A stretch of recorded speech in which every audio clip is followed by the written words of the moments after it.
स्वागत है आप सभी का जीव न्यूज चैनल में। नवरात्रि का प्रथम दिवस आप सभी के लिए मंगलकारी हो, कल्याणकारी हो, अधिक से अधिक सफलतादायी हो, ऐसी हमारी कामना है।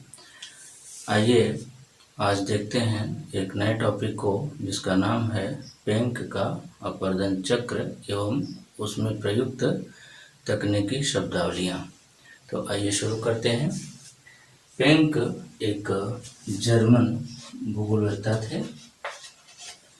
इन्होंने अपने सिद्धांत का प्रकाशन 1924 में इनकी यह धारणा प्रकाशित हुई थी। जिस पुस्तक में इनकी यह धारणा प्रकाशित हुई उसका नाम था मॉर्फोलॉजिकल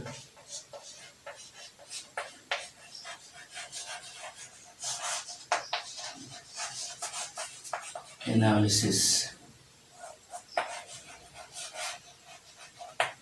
ऑफ लैंडफॉर्म्स।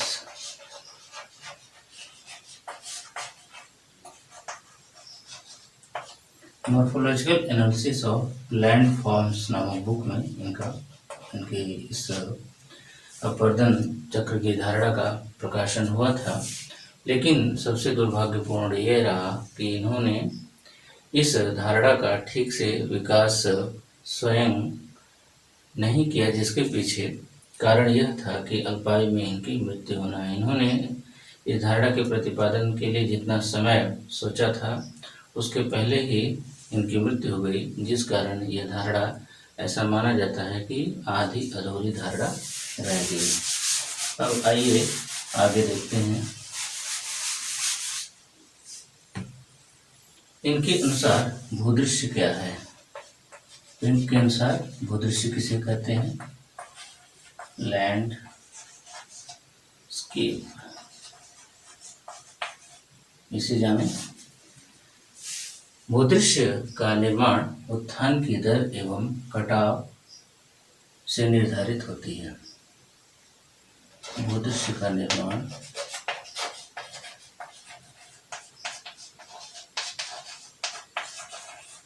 उत्थान की दर एवं कटाव से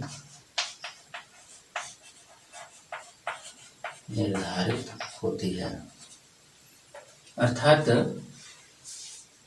किसी भी स्थान का जो भूदृश्य है उस स्थान का उत्थान और उस स्थान का अपर्दन किस प्रकार से निश्चित होगा या किस प्रकार से फलीभूत होगा, यह वहाँ की भूगर्भिक शक्तियों या अपर्दनकारी शक्तियों के द्वारा निर्धारित किया जाता है। तो इनके अनुसार भूदृश्य का निर्माण उत्थान की दर और कटाव से निर्धारित है। अब आइए देखते हैं, इन्होंने कुछ तकनीकी शब्दों का प्रयोग किया जिसे आगे प्रयुक्त किया जाएगा। तो पहला शब्द है प्राइमारंभ।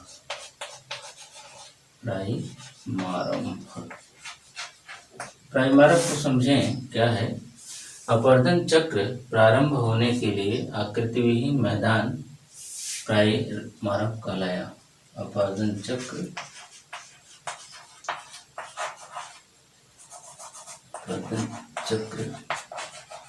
के प्रारंभ होने के लिए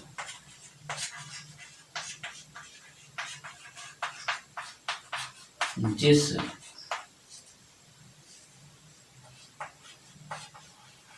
निम्न मैदान की संकल्पना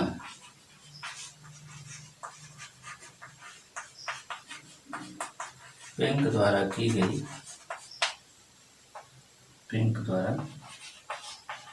गई उसे इन्होंने जर्मन भाषा में प्राइमारंभ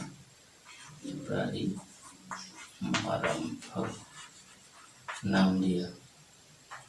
प्राय प्रतियोगी परीक्षाओं में ऐसा देखा गया है कि प्राइमारंभ जैसे शब्द आए हैं तो प्राइमारंभ से यहाँ यह समझने का प्रयास करना है कि यह कोई निचली भूमि के संदर्भ में पेंक द्वारा प्रयुक्त किया गया शब्द है।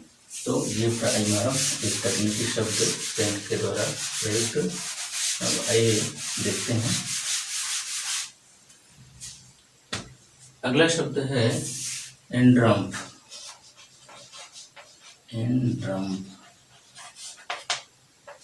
एंड्रम्फ क्या है, इसे देखें। निम्नीकरण के अंत में निर्मित मैदान, निम्नीकरण या अपवर्तन की समाप्ति के अंत में, अपवर्तन की समाप्ति के अंत में निर्मित मैदान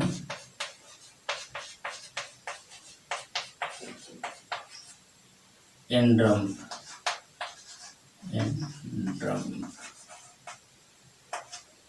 कहा गया।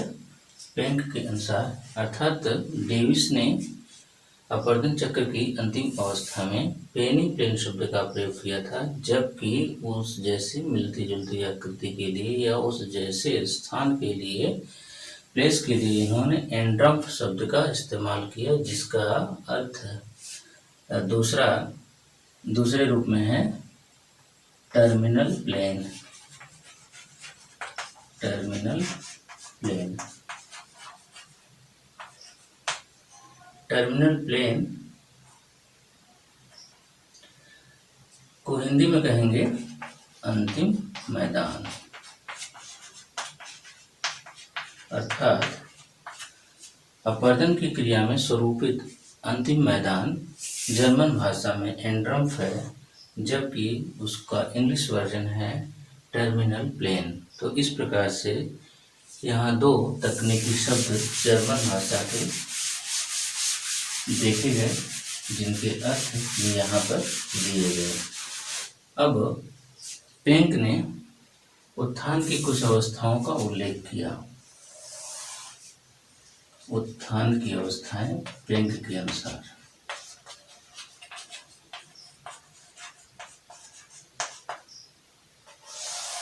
स्टेजेस। इन्होंने जिस शब्द का प्रयोग किया, प्रायः प्रतियोगी परीक्षाओं में ऐसे शब्द पूछे गए हैं, जैसा कि प्रश्नों में देखने को मिलता है। तो आइए देखते हैं कि ये तकनीकी शब्द कौन कौन से हैं, इनके क्या अर्थ हैं। तो पहला देखें, आफस्ती जिंडे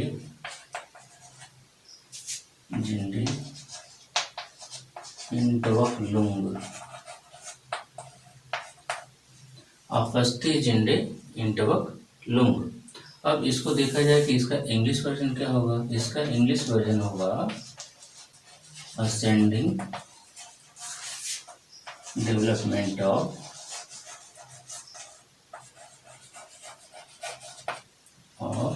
landforms. Ascending development of landforms अर्थात भूदृश्यों का उत्थान के क्रम में विकास। भूदृश्य या संबंधित स्थान निरंतर ऊंचा उठता जाता है, और जो घाटियां होती हैं वो उत्तल अवस्था में प्रतीत होती हैं। अर्थात घाटियों का विकास उत्तल अवस्था के अनुरूप या उत्तल अवस्था में पाया जाता है। तो आफस्ती जिंडे इंटवकलुंग, असेंडिंग डेवलपमेंट ऑफ लैंडफॉर्म्स, यहाँ पर एक तकनीकी शब्द पेंक के द्वारा प्रयुक्त किया गया। अब इसके बाद है दूसरा शब्द जो इन्होंने प्रयोग किया उत्थान की अवस्था के संदर्भ में, वह है ग्लीक फॉर्मिंग। ग्लीक फॉर्मिंग इंटवकलुंग।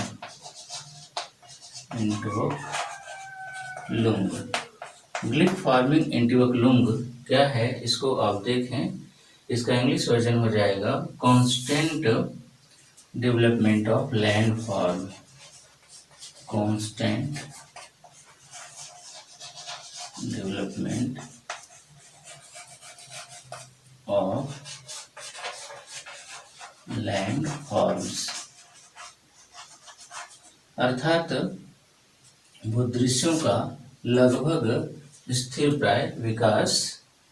इसमें उत्थान एवं अपरदन की गति लगभग समान होती है और जो मैदान होता है वह लगभग समतल अवस्था में होता है, या जो भूदृश्य होता है वो समतल प्राय स्थिति में पिंक के अनुसार माना गया है, या घाटी का ढाल लगभग सम होता है। घाटी ढाल लगभग सम या समप्राय। तो ग्लिक फार्मिंग इन ट्यूबरकुलम अर्थात constant development of land form, इसका तात्पर्य यहाँ पर बताया गया कि जो भूदृश्य विकसित होता है, जो घाटियाँ विकसित होती हैं, वह लगभग समतल प्राय दशा में देखी जाती हैं या देखने को मिलती हैं। इसके बाद तीसरा देखिए, तीसरे का नाम दिया आबस्ती जिंडे इन ट्यूबरकुलम। आबस्ती जिंडे इन ट्यूबरकुलम। आबस्ती जिंडे इन ट्यूबरकुलम, इसका परिवर्तित इंग्लिश शब्द ये या इंग्लिश भाषा जो है, भाषांतर इसका descending development of land form. Descending development of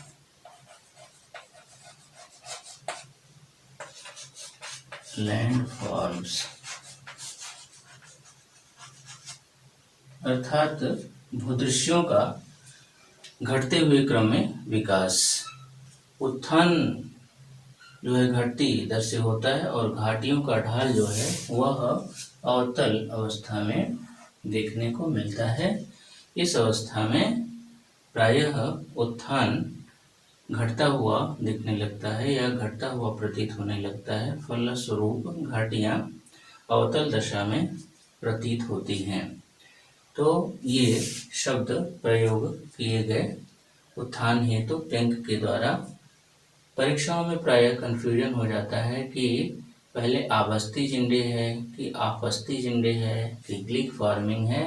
इसको भी हम यहाँ पर स्पष्ट कर देना चाहते हैं। अगर हिंदी वर्णमाला के क्रम के अनुसार देखा जाए तो आपस्ती जिंडे, आपस्ती मतलब फ शब्द का पहले नंबर आएगा, और अगर बीच को छोड़ दिया जाए ग्लिक फार्मिंग को तो उसके बाद ब शब्द क्रम में आएगा। तो आपस्ती जिंडे, आप, ये पहला टर्म होगा या पहला शब्द होगा उत्थान की अवस्था के अंतर्गत पिंक के अनुसार। उसके बाद अंतिम शब्द होगा आबस्ती जिंडे, और इन दोनों के मिडल में होगा ग्लिक फार्मिंग। ग्लिक फार्मिंग बहुत सिंपल वे में इसे याद रखा जा सकता है कि हिंदी वर्णमाला क्रम में पहले फ आएगा, उसके बाद ब आएगा, और इन दोनों के बीच में जो होगा वह ग्लिक फार्मिंग होगा। इनके अर्थ पहले ही बताए जा चुके हैं। अब आइए देखते हैं आगे। उन्होंने अपरदन चक्र की कुछ अवस्थाओं का उल्लेख किया। तो आइए देखते हैं कौन कौन सी अवस्थाएं इनके द्वारा बताई गई। यहाँ पर पिंक के अपरदन चक्र मॉडल को दिखाया गया है, एक आरेख के जरिए दिखाया गया है। यहाँ ऊंचाई को प्रदर्शित किया गया है और यहाँ पर समय को और उसी के अनुरूप सागर तल को प्रदर्शित किया गया है। 5 अवस्थाओं का इन्होंने उल्लेख किया। प्रथम अवस्था, द्वितीय अवस्था, तृतीय अवस्था, चतुर्थ अवस्था और पंचम अवस्था। तो पहली अवस्था में क्या होता है, उत्थान और अपरदन दोनों साथ साथ चल रहे होते हैं, किंतु उत्थान की गति कुछ तीव्र होती है या उत्थान की गति तीव्र होती है। पुनः सुने, उत्थान एवं अपरदन दोनों साथ साथ चल रहे होते हैं, किंतु उत्थान की गति अपरदन से तीव्र होती है। ये फर्स्ट स्टेज के लिए पिंक ने बात बताया। इसके बाद सेकंड स्टेज को देखते हैं। ये फर्स्ट स्टेज यहाँ हो गया। अब इसके बाद सेकंड स्टेज को देखें। इस स्टेज के लिए उन्होंने क्या कहा? इस स्टेज के लिए उन्होंने बताया कि कटाव की क्रिया उत्थान के साथ साथ समन्वयकारी होती है। कटाव की क्रिया उत्थान के साथ साथ समन्वयकारी होती है। समन्वयकारी से तात्पर्य क्या है? इसका तात्पर्य ये है कि जितना उत्थान होता है लगभग उतना ही कटाव भी होता है, उतना ही अपवर्तन भी होता है बैंक के अनुसार। इसके बाद तीसरा देखें। तीसरी अवस्था के संदर्भ में इन्होंने क्या कहा? तीसरी अवस्था के संदर्भ में इन्होंने बताया कि उत्थान एवं अपवर्तन की दर बराबर होती है तथा उच्चावच स्थिर प्राय होता है। उत्थान एवं अपवर्तन की दर लगभग बराबर होती है तथा उच्चावच स्थिर प्राय होता है। यहाँ आरेख से यह स्पष्ट है कि उत्थान न के बराबर है और अपवर्तन भी न के बराबर है, अर्थात दोनों स्थिरवत अवस्था में प्रतीत हो रहे हैं। इसके बाद आइए देखिए चौथी अवस्था के संदर्भ में क्या कहा इन्होंने। इस अवस्था के संदर्भ में इन्होंने बताया कि उत्थान का समापन तथा अपवर्तन के कारण ऊंचाइयां या ऊंचाई जो होती है वो कम होती है, अर्थात इस अवस्था में उत्थान का समापन हो चुका होता है अपवर्तन की क्रियाओं के कारण या अपवर्तन संबंधी घटकों के कारण, और ऊंचाइयां जो होती हैं वो कम होना प्रारंभ हो जाती, जैसा कि आप यहाँ पर देख रहे हैं कि ऊंचाई घटती अवस्था में प्रतीत हो रही है। इसके बाद इन्होंने पांचवी अवस्था का भी उल्लेख किया। पांचवी अवस्था के बारे में इन्होंने बताया कि चोटियों का तेजी से अपवर्तन होता है, मतलब जो उच्चस्थ शिखरस्थ भाग होते हैं या ऊंचे भाग जो होते हैं उनका तेजी से कटान प्रारंभ हो जाता है, फलतः ऊंचाइयां कम होने लगती हैं और उच्चावच में कमी होने लगती है। जो ऊंचाइयां होती हैं वो घटने लगती हैं और उच्चावच वह ह्रासात्मक हो जाता है, वो उत्तरोत्तर कम होता जाता है। और अंततोगत्वा पांचवी स्टेज के लास्ट में एंड्रम या टर्मिनल प्लेन या हिंदी में कह लीजिए अंतिम मैदान संरचित होता है। तो इस प्रकार से वॉल्टर पेंक ने 5 अवस्थाओं का अपवर्तन चक्र की 5 अवस्थाओं का उल्लेख किया, जिसका विश्लेषण यहाँ पर किया गया। अब आइए देखते हैं आलोचना। इनकी आलोचना कुछ आधारों पर की गई। आलोचना किन किन आधारों पर आलोचना की गई, कुछ पॉइंट्स के जरिए यहाँ पर देखा जाएगा। पहला पॉइंट है उत्थान व निम्नीकरण की भ्रामक व्याख्या। उत्थान व निम्नीकरण की भ्रामक व्याख्या। यह भ्रामक व्याख्या कैसे है, यहाँ देखिए, कभी कम कभी तेज तो कभी इन्होंने इसको स्थिर बताया। जबकि व्यावहारिक दृष्टिकोण से यह देखा जाए तो इसमें कुछ सत्यता प्रतीत हो सकती है, किंतु यहाँ पर इन्होंने इसका स्पष्ट उल्लेख नहीं किया कि कब कम होगा, कब तेज होगा, कब स्थिर प्राय होगा। यह शब्द यहाँ पर भ्रामक प्रतीत हो रहा है। तो पहली आलोचना। इसके बाद दूसरा देखें, दूसरी आलोचना का कारण क्या था। दूसरी आलोचना का कारण ये था कि ढालों को विशेष महत्व इन्होंने दिया।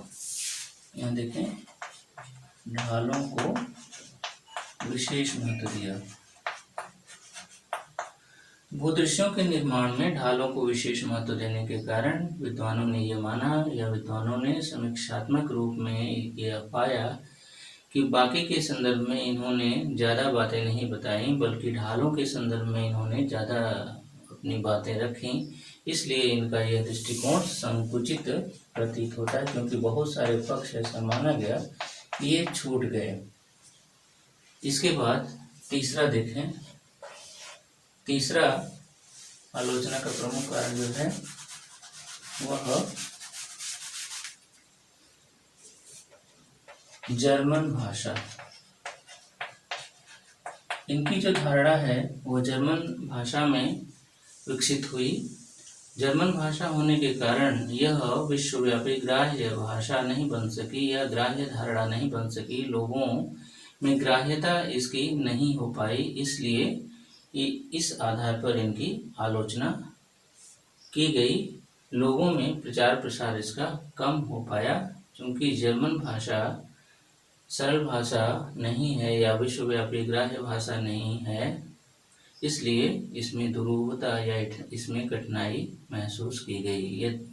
यदि पेंक ने इसका अन्य भाषाओं में या सरल भाषा में प्रचार प्रसार किया होता या इसका विश्लेषण किया होता तो निश्चित रूप से आज इसके प्रभाव कुछ अलग ही होते। तो यहाँ पर देखा गया पेंक के अपर्दन चक्र को और उनमें प्रयुक्त तकनीकी शब्द को। निश्चित रूप से ऐसा प्रतीत हो रहा है कि आने वाले प्रतियोगी परीक्षाओं में निश्चित रूप से प्रतियोगियों को, परीक्षार्थियों को इसका लाभ मिलेगा। धन्यवाद।